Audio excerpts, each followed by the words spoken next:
Hello छात्रों, मैं संतोष sir Dikshansh edutech से एक नए चैप्टर के साथ क्लास 4 के नए चैप्टर के साथ आपके सामने प्रस्तुत हुआ हूं। पाठ का नाम है बने स्वर्ग सा यह संसार। बने स्वर्ग सा यह संसार। स्वर्ग सा संसार। स्वर्ग का नाम आते ही एक ऐसी अनुभूति आती है जहां कोई दुख नहीं, कोई असुविधा नहीं, किसी तरह का कोई व्याधि नहीं, कोई तकलीफ नहीं होगी वहां के लोगों को। ऐसा लगता है स्वर्ग, ये संसार हमारा स्वर्ग सा कैसे बने, किस प्रकार से बने।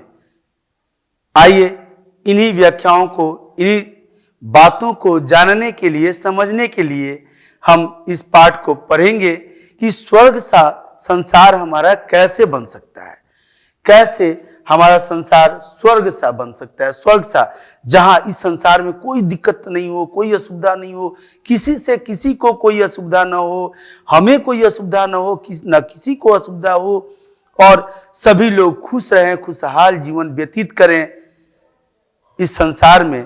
तो भला हम क्या करें, कैसे करें कि हमारे पूरे संसार में इसकी गरिमा, इसकी महिमा, इन बातों की महिमा से हमारा यह संसार कैसा बने, तो स्वर्ग सा बने।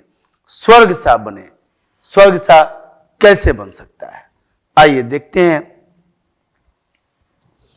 इस पाठ में हम लोग क्या क्या पढ़ने जा रहे हैं और क्या क्या समझने जा रहे हैं। तो इस पाठ में वसुधैव कुटुंबकम की भावना समझना। वसुधैव कुटुंबकम अर्थात वसुधैव, वसुधा का अर्थ होता है धरती, पृथ्वी।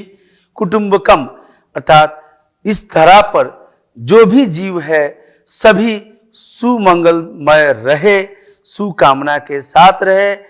और कुटुंब है सभी इस धरती पर, क्योंकि जो जन्म लिया है उसे एक दिन मृत्यु को प्राप्त होना है। अतः वसुधैव कुटुंबकम अर्थात इस धरा को हरी भरी रखने के लिए हम सभी लोग प्रयासरत रहें, प्रयास करें, कोशिश करें कि हमारी धरा, हमारी धरती एक इसी तरह से हरी भरी रहे, सुंदर रहे, ताकि हम हंसते खेलते जीवन व्यतीत करें। दूसरा, तन मन से स्वस्थ रहना। तन मन, तन और मन। तन क्या है? शरीर, और मन अंतरात्मा। अंदर एक मन कहाँ रहता है? अंदर रहता है, और तन बाहर से दिखाई देता है। तन और मन यह दोनों स्वस्थ रहे। स्वस्थ अर्थात किस तरह से? खुशहाल रहे, अर्थात हमें कोई व्याधि ना हो, कोई बीमारी ना हो, कोई रोग ना हो, कहीं कटे नहीं, कहीं गिरे नहीं, चोट ना खाएं, ऐसा हो। तो देखिए, जिस फील्ड में हम खेलते हैं वहां उबर खाबर होने पर हम गिर जाते हैं, गिर करके चोट खाते हैं। चोट खाते हैं तो हमें हमारे तन पर कहीं छिला जाता है, कहीं कट जाता है, कहीं चोट लग जाता है, कहीं फूल जाता है, कभी कभी तो हड्डियां भी टूट जाती हैं। लेकिन तन मन से हम स्वस्थ रहें, यह बात हम समझेंगे इस पाठ में कविता के माध्यम से। और कविता को भी इस तरह से पढ़ेंगे हम लोग कि पढ़ते पढ़ते याद हो जाए, पढ़ते पढ़ते याद हो जाए। ये याद कैसे हो सकता है? तो इसी तरीका से यह वीडियो बना है, जिससे हम लोग आसानी से याद कर सकते हैं पढ़ते पढ़ते। अगला है प्रेम, शांति, भाईचारा आदि अपनाना। प्रेम, प्यार से, शांति, हल्ला गुली न करते हुए, किसी के साथ शोर शराबा न करते हुए, किसी के साथ झगड़ा न करते हुए। भाईचारा अर्थात सभी को अपना भाई समझें, एक दूसरे भाई हैं। जितने भी लोग इस धरा पर हैं, चाहे वो अमेरिका के हों, जर्मनी, जापान, फ्रांस, इटली, चाहे जिस देश के हों, इस धरती के एक भूभाग, 4 भागों में से एक भूभाग पर स्थित जितनी भी जमीन है, उस सरजमीन पर अपने अपने देश बने हुए हैं, और सभी देश के वासी एक दूसरे के साथ भाईचारा अर्थात भाई भाई का संबंध निभाएं, एक दूसरे का सहयोग करें। भाई का अर्थ हुआ एक दूसरे का सहयोग करना, सहयोग करते हुए आगे बढ़ना। तो सहयोग करते हुए जब आगे बढ़े उसे कहा जाएगा भाईचारा आदि अपनाना। और भाईचारे को अपनाना अर्थात ऐसी स्थितियों को अपनाना, ऐसी विधियों को अपनाना, ऐसी बातों को अपने अंदर निहित करना चाहिए। इस बात की पुष्टि इस पाठ से हमें मिलती है। मानव धर्म और अपने कर्तव्यों के बारे में जानना। धर्म बड़ा व्यापक नाम है, लेकिन इसकी परिभाषा बहुत ही छोटी होती है। जो धारण करने योग्य हो, आपने पढ़ा भी होगा छात्रों, अनेक शब्दों के एक शब्द में जो धारण करने योग्य हो उसे धर्म कहते हैं। धर्म किसे कहते हैं? तो जो धारण करने, धारण मतलब रखने योग्य हो, जो बातें हमारे रखने योग्य है वह हमारा धर्म है। मानव धर्म अर्थात मानव को जो बातें रखने योग्य है वह मानव धर्म है। Very good. मानव धर्म और अपने कर्तव्यों के बारे में जानना अर्थात मानव धर्म, मानव को क्या क्या रखना चाहिए, किन किन धर्म को रखना चाहिए, क्या क्या धारण करना चाहिए, और अपने कर्तव्य जिस कर्तव्य कहा जाता है काम करने के तरीका को कर्म कहते हैं। और कर्म जब काम करने के लिए हम युक्त करते हैं तो उसमें जो हमारी मानसिकता होती है, जो सोच होती है, जिस विचारधारा के अंतर्गत हम उस काम को करते हैं वह हमारे कर्तव्य होते हैं। कर्तव्य तो बहुत बड़े हैं।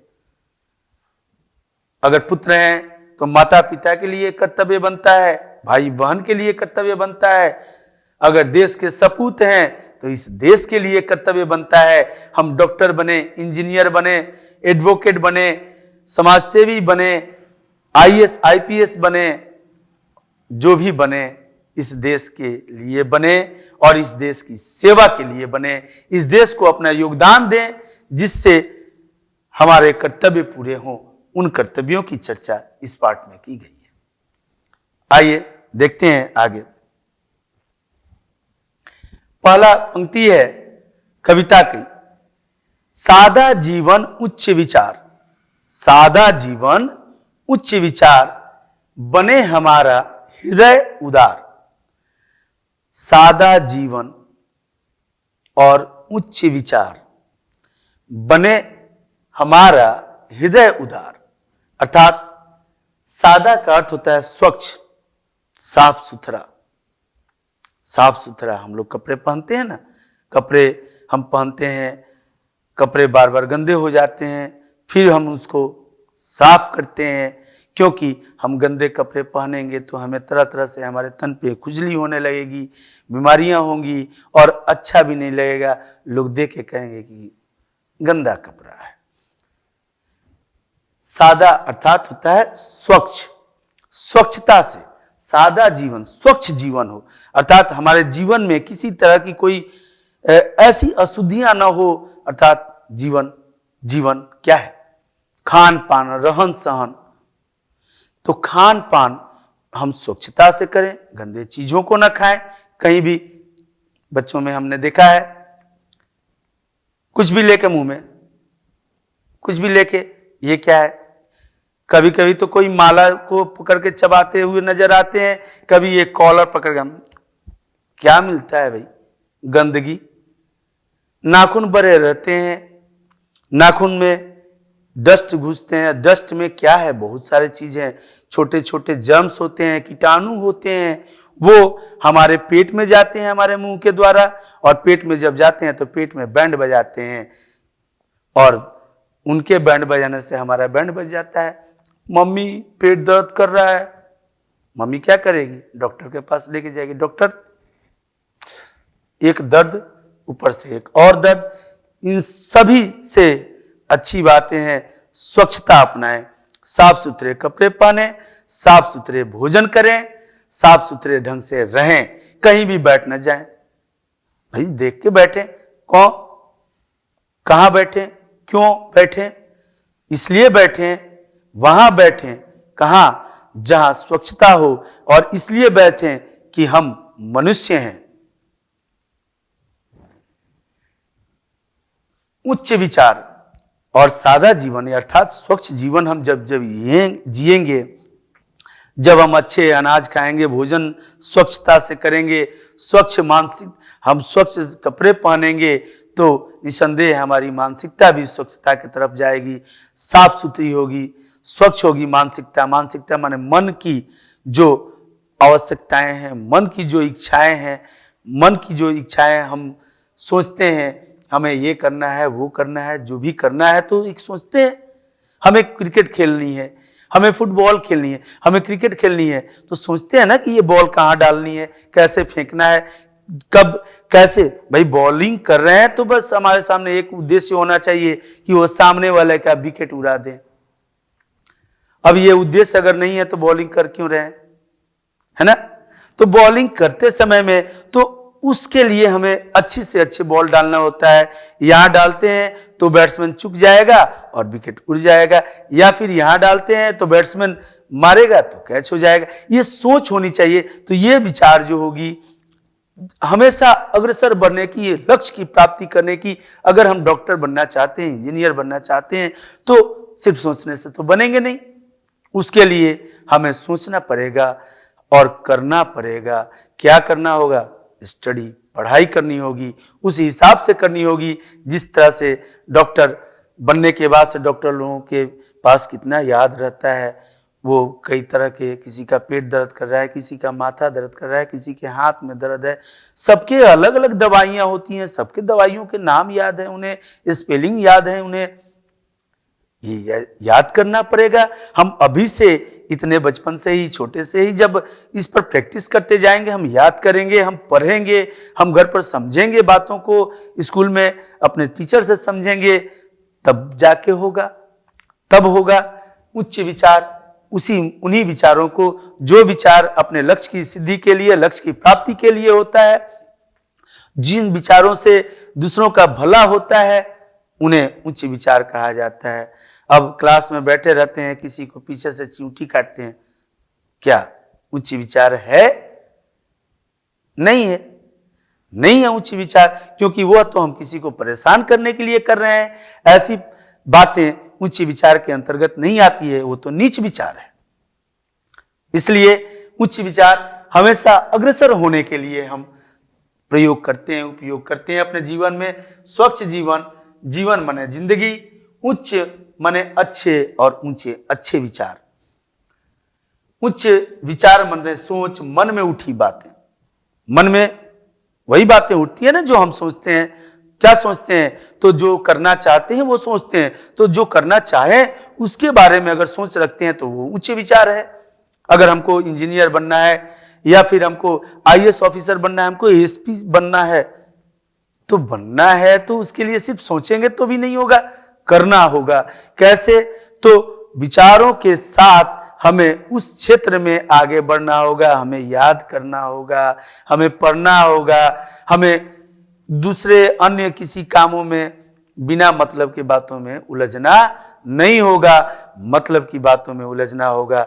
जो सवाल नहीं आता है उसका तो इलाज है, उसका जवाब है, आप शिक्षक से पूछेंगे, बताएंगे। लेकिन हम पढ़ना ही नहीं चाहेंगे तो भाई कौन बताएगा? पापा से पूछेंगे, मम्मी से पूछेंगे, जिससे भी आप पूछेंगे सब लोग बताते हैं। लेकिन जो छात्र पूछेगा ही नहीं, समझना ही नहीं चाहेगा, उसे भला कौन समझा पाएगा? इसलिए हमें अपने विचारों को उच्च रखना चाहिए, जीवन को स्वच्छ रखना चाहिए, सादा रखना चाहिए। बने हमारा हृदय उदार। और जब ये उच्च विचार, क्या क्या? तो सादा जीवन, उच्च विचार, आप लोगों को याद हो गया होगा, एक बार देख लीजिए।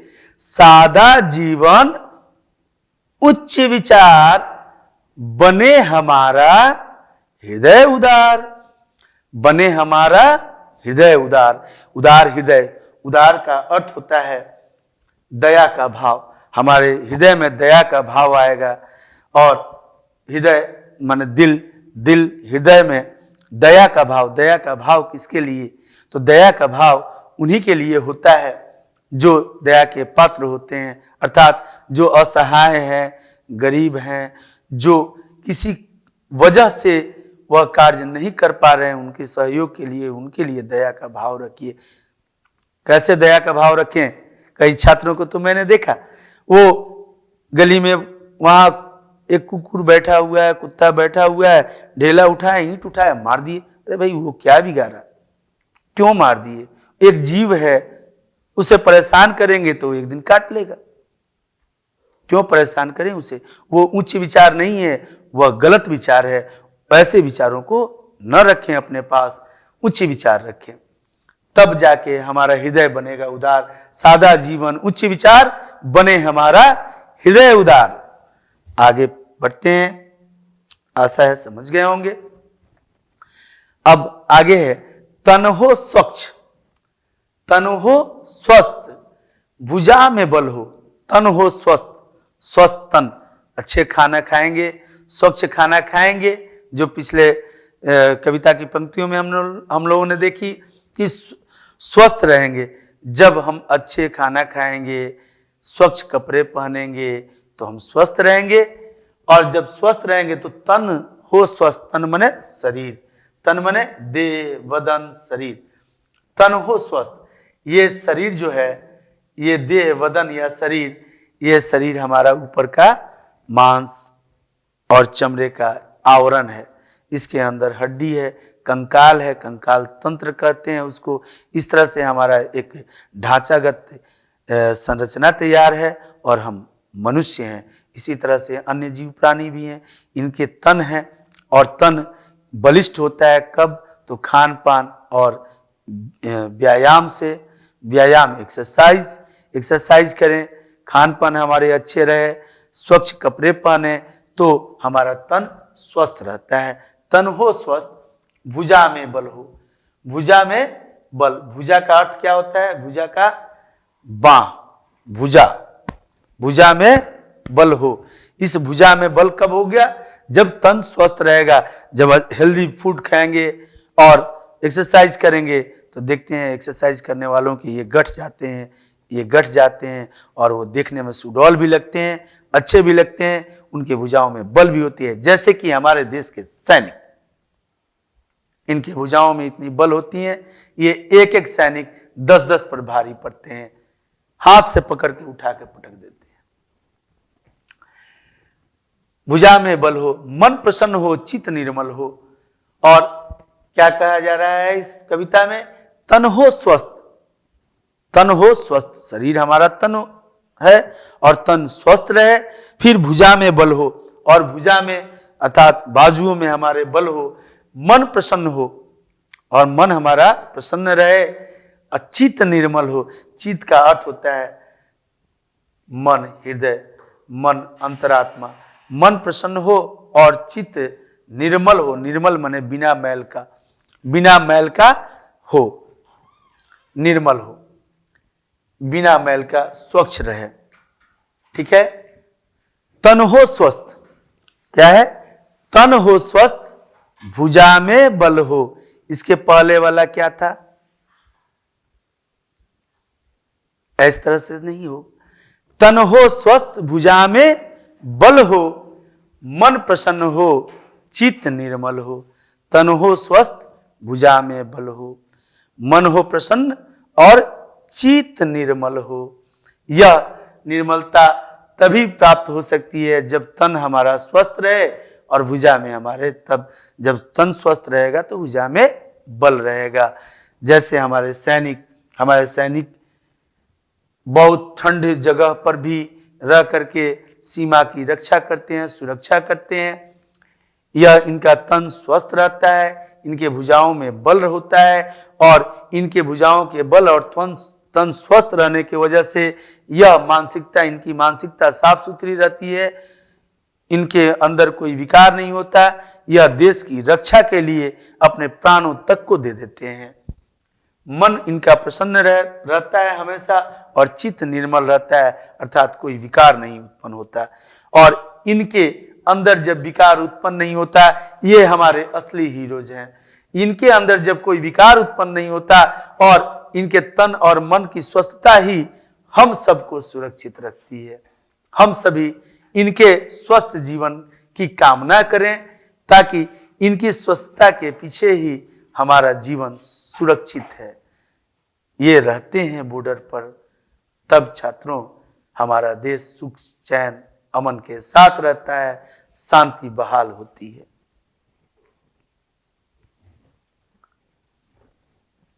बने ज्ञान गुण के भंडार। ज्ञान का अर्थ होता है शिक्षा, जानकारी। बने ज्ञान गुण के भंडार, ज्ञान और गुण के भंडार, ये ऋषि मुनि हमारे देश के जो थे वह ज्ञान के भंडार थे, गुण के भंडार थे। इन लोगों ने जो भी कार्य किया, इन लोगों ने अपने जीवन में जो भी कार्य किया, यह जंगल में रहते थे, तपस्या करते थे, वर्षों तपस्या करते थे। किसके लिए? किसी से कुछ मांगते तक नहीं थे और देते क्या थे? तो पूरी दुनिया को एक वरदान देते थे। भागीरथी ऋषि थे, गंगा को अवतरित कराए धरा पर अपने ज्ञान से, अपने गुण से। तो यह ज्ञान और गुण के भंडार थे जिनके बदौलत आज हमारी धरती सजी धजी लगती है। बने ज्ञान गुण के भंडार, इस कविता के माध्यम से आपको यह संदेश दिया जा रहा है। कवि संदेश देते हैं कि आप बने क्या? ज्ञान गुण के भंडार।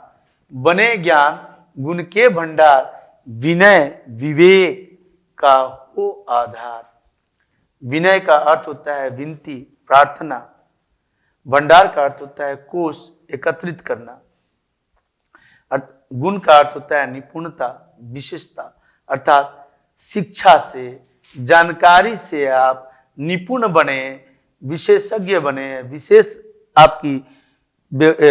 आपके अंदर एक विशेषता उत्पन्न हो जो शिक्षा और जानकारी की निपुणता की हो, तथा ज्ञान का कोष हो, जानकारियों का कोष माने भंडार हो, ज्ञान का भंडार हो, गुण का भंडार हो, अच्छे सद्गुण हो, सच्चे गुण हो, अच्छे गुण हो।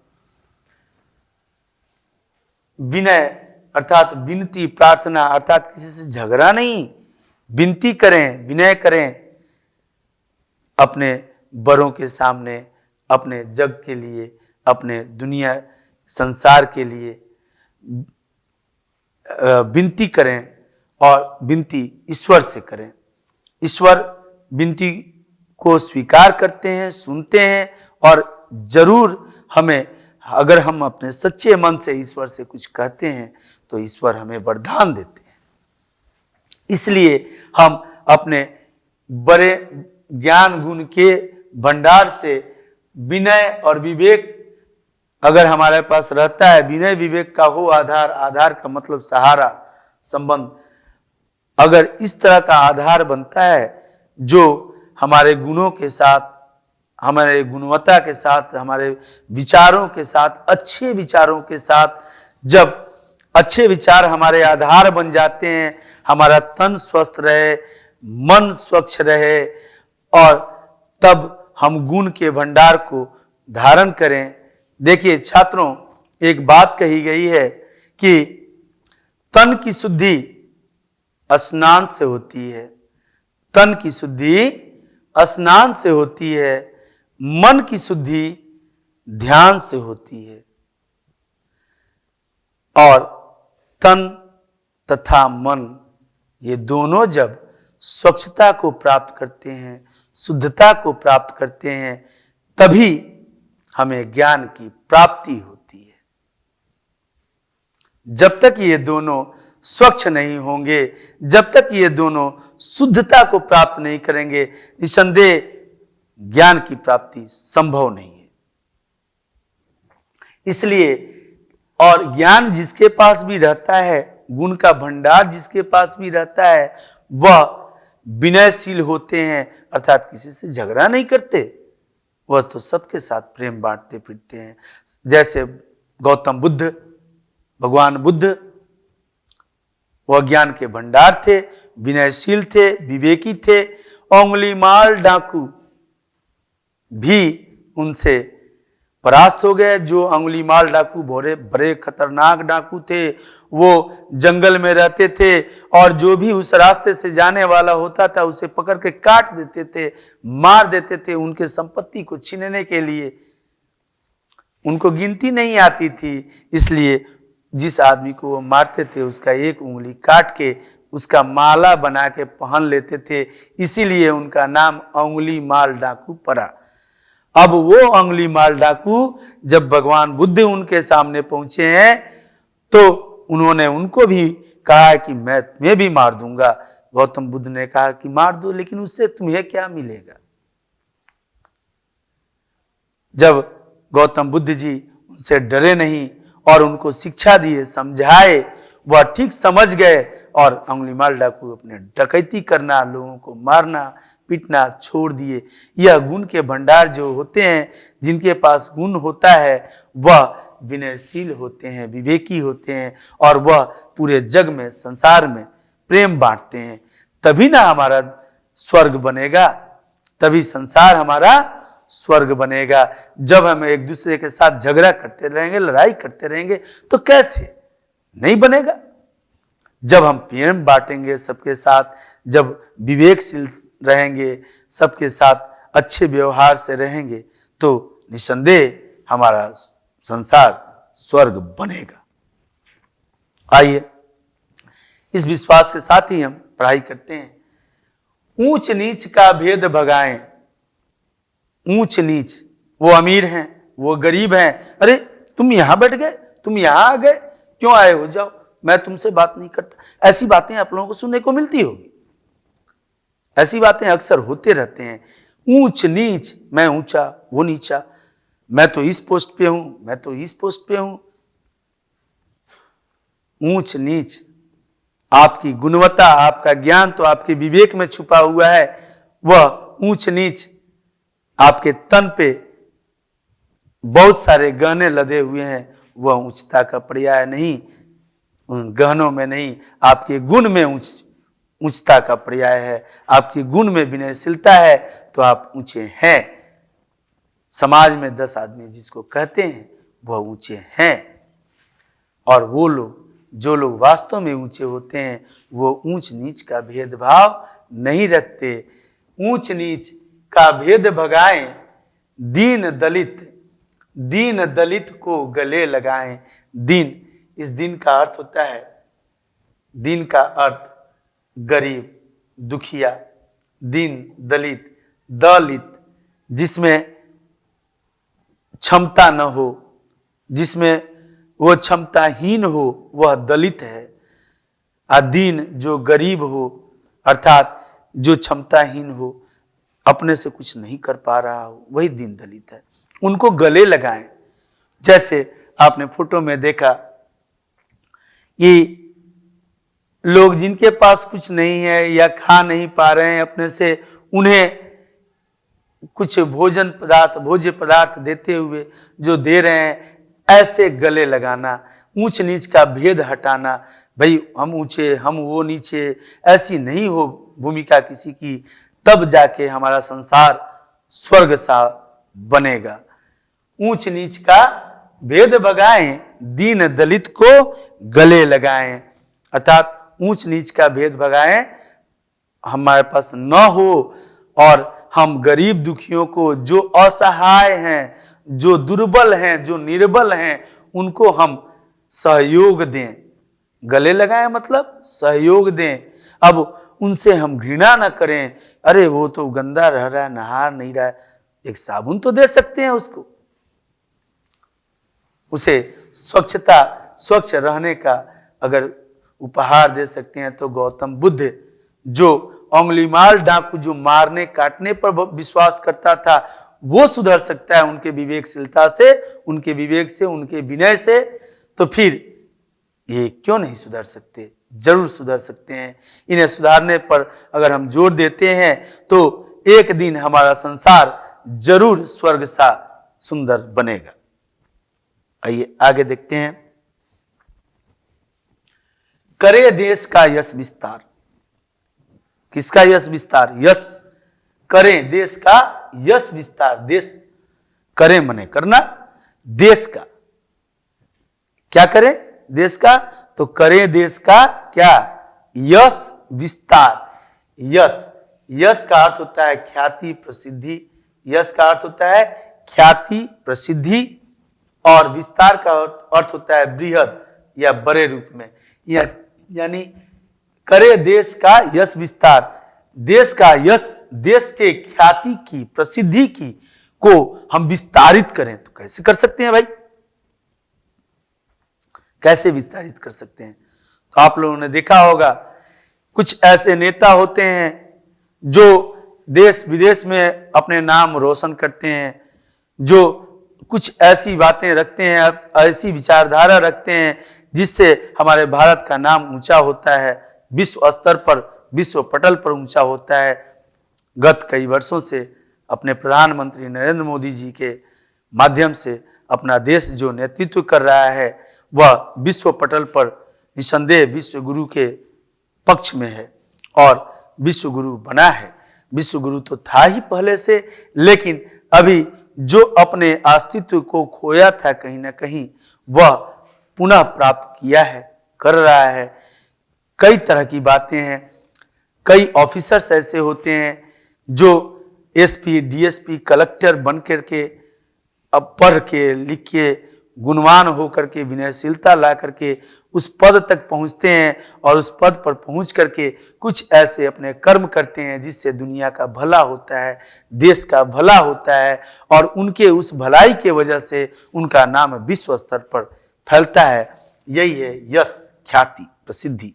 प्रसिद्धि जब फैलती है, कई ऐसे छात्र होते हैं जैसे डॉक्टर राजेंद्र प्रसाद, हमारे देश के प्रथम राष्ट्रपति, वो एक ऐसे छात्र थे जो न उनसे पहले न आज तक अभी तक हुआ ऐसा कि जिनके लिए किसी एग्जामिनर ने लिखा हो कि examinee is better than examiner, अर्थात परीक्षक से ज्यादा बेहतर है परीक्षार्थी, क्योंकि उनके ऐसे अंक आए थे, उन्हें मैथ में 100 मार्क्स मिले थे।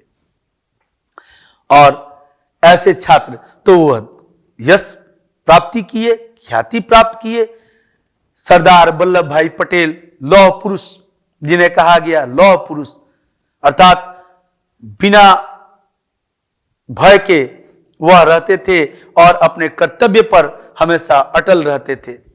अपने कर्तव्य से विमुख होकर के उन्होंने कोई काम नहीं किया, इसलिए उन्हें लौह पुरुष की उपाधि दी गई। वह लोहे के समान अपने कर्तव्यों के लिए कर्तव्यनिष्ठ बना करते थे। विस्तार अर्थात बड़े रूप में। मातृभूमि अर्थात जन्म स्थान, मातृभूमि, हमारी मातृभूमि क्या है? भारत। भारत हमारी कौन है? मातृभूमि। मातृभूमि जहां हम जन्म लेते हैं, जहां हम कर्म करते हैं, जहां हम अपना जीवन यापन करते हैं, यह हमारी जन्मभूमि, यह हमारी कर्मभूमि, यह हमारी मातृभूमि भारत है। उद्धार, उद्धार का अर्थ होता है मुक्ति, उबरना, उद्धार, मुक्त करना, उबर जाना, मुक्त होना, उद्धार हुआ। अर्थात करे देश का यश विस्तार, मातृभूमि का हो उद्धार, अर्थात मातृभूमि हमारे देश का उद्धार हो। उद्धार का अर्थ हमारे देश में हम ऐसा कार्य करें जिससे यश की प्राप्ति हो, ख्याति मिले और विश्व पटल पर जाकर हमारा देश विस्तारित रूप से, इसको बृहद रूप से इसको ख्याति मिले, जिससे हमारा देश, हमारी मातृभूमि का उद्धार हो, इस पर कोई संकट ना आए, इस पर कोई असुविधा ना हो। सैनिक जो देश के सीमा पर तैनात हैं, उनकी भुजाओं में बल रहेगा तब हमारा देश सुरक्षित रहेगा। हमारे तन में स्वस्थता रहेगी, स्वच्छता रहेगी, तब हमारा तन स्वस्थ रहेगा। जब हमारे विचारों में उच्चता रहेगी, हम अच्छे विचार को अपने हृदय में रखेंगे, तब हमारा मन स्वच्छ होगा, और तन मन दोनों जब स्वच्छ होगा तो निसंदेह हम ज्ञानी होंगे, विवेकी होंगे, विनयशील होंगे। और जब यह तीनों संपत्ति हमारे पास होगी, तब हमारा देश यश की प्राप्ति करेगा, ख्याति करेगा, और ख्याति करने के बाद विश्व पटल पर पूरे विश्व को संदेश देगा, और पूरा विश्व इस संदेश को जब मानेगा तो यह संसार स्वर्ग सा बन जाएगा, जहां किसी को कोई तकलीफ नहीं होगी, किसी को कोई दुख नहीं होगा। सब लोग एक दूसरे के साथ भाईचारा को निभाएंगे, सब लोग शांति को प्राप्त रहेंगे, शांति से सब में आपस में भाई भाई समझ करके आपस में सबके साथ एक दूसरे के साथ प्रेम को बांटते रहेंगे, तो संसार निसंदेह एक स्वर्ग सा ही लगेगा। कविता का मूल भाव यही था, केंद्रीय भाव, कि हमारे अंदर ऐसे गुणों का समावेश हो जिससे हम अच्छे विचारों के साथ अपने तन की सुदृढ़ता के साथ अपने कर्तव्यों का पालन करें, जिससे हमारा देश का यश हो और विश्व स्वर्ग सा बने।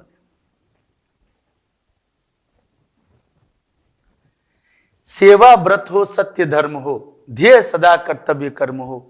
सेवा व्रत हो, सेवा का व्रत हो, जैसे गांधी जी सेवा का व्रत लेकर के एक धोती पहने और असहयोग आंदोलन के लिए निकल चले।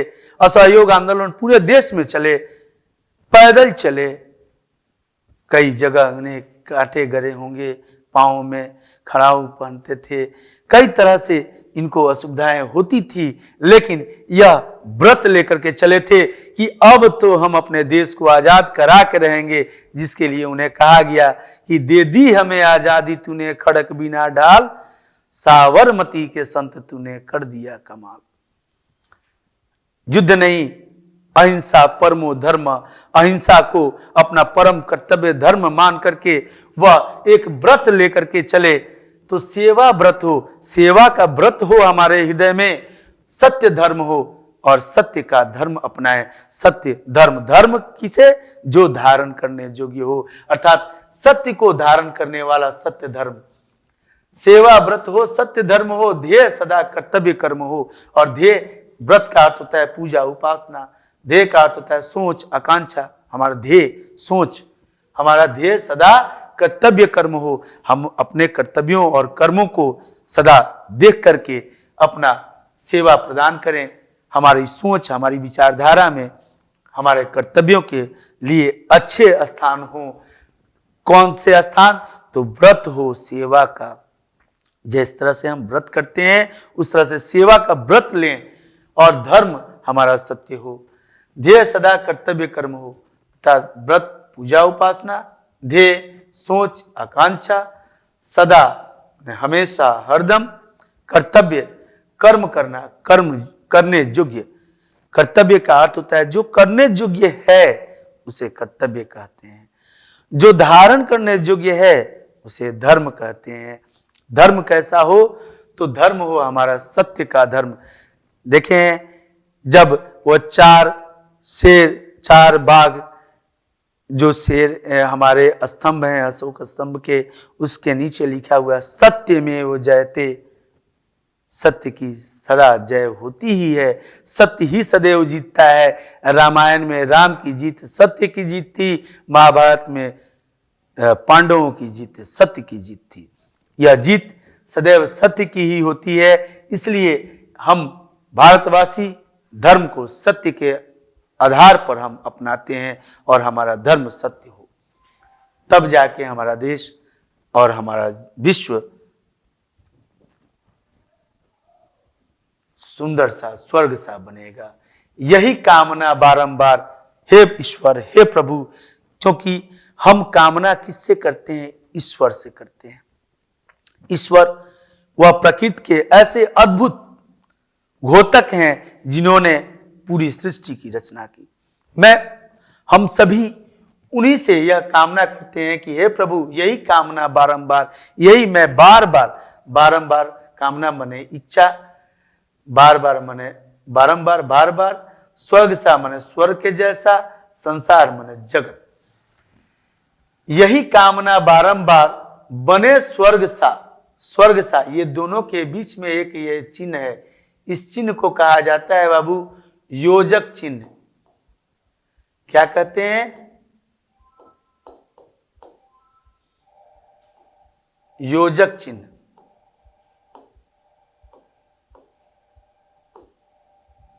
ये योजक चिन्ह क्यों कहते हैं? क्योंकि दो शब्दों को जोड़ने का काम करता है। स्वर्ग सा माने स्वर्ग के जैसा। स्वर्ग तो नहीं बन सकता, लेकिन स्वर्ग के जैसा, जहां सुख समृद्धि शांति सर्वथा चारों तरफ रहे, वह स्वर्ग सा। यही कामना बारंबार, बने स्वर्ग सा यह संसार। आशा है कविता की पंक्तियां आपको याद हो गई होंगी, समझ में तो बिल्कुल ही आ गई होंगी। हम चलते हैं इस पूरे कविता के एक सार को देखते हैं, एक बार देखते हैं पूरे कविता की पंक्तियों को। सादा जीवन उच्च विचार, पहला पंक्ति था, सादा जीवन उच्च विचार, बने हमारा हृदय उदार। सादा जीवन उच्च विचार, बने हमारा हृदय उदार, माने हमारा जीवन स्वच्छ हो, हमारे विचार उच्च हो, तब और हमारे हृदय में, हमारा हृदय उदारता से भरा रहे। हम दूसरों के प्रति कोई अशुभ बातें, कोई खराब बातें हमारे मन में न रहे, हम अच्छी बातों को सोचें। तन हो स्वस्थ भुजा में बल हो, अर्थात हमारा तन स्वस्थ हो, हम अच्छे खान पान करें, अच्छे एक्सरसाइज करें, जिससे तन हमारा स्वस्थ हो, और मन प्रसन्न हो, चित्त निर्मल हो। मन, जिससे हमारा मन भी प्रसन्न रहे और चित्त भी निर्मल रहे। बने ज्ञान गुण के भंडार, विनय विवेक हो काहो आधार। दीन दलित को गले लगाएं, करे देश ऊंच नीच का भेद भगाएं। बस करें देश का यश विस्तार, मातृभूमि का हो उद्धार। करें देश का यश विस्तार, मातृभूमि का हो उद्धार। सेवा व्रत हो, सत्य धर्म हो, ध्येय सदा कर्तव्य कर्म हो। यही कामना बारंबार, बने स्वर्ग सा यह संसार।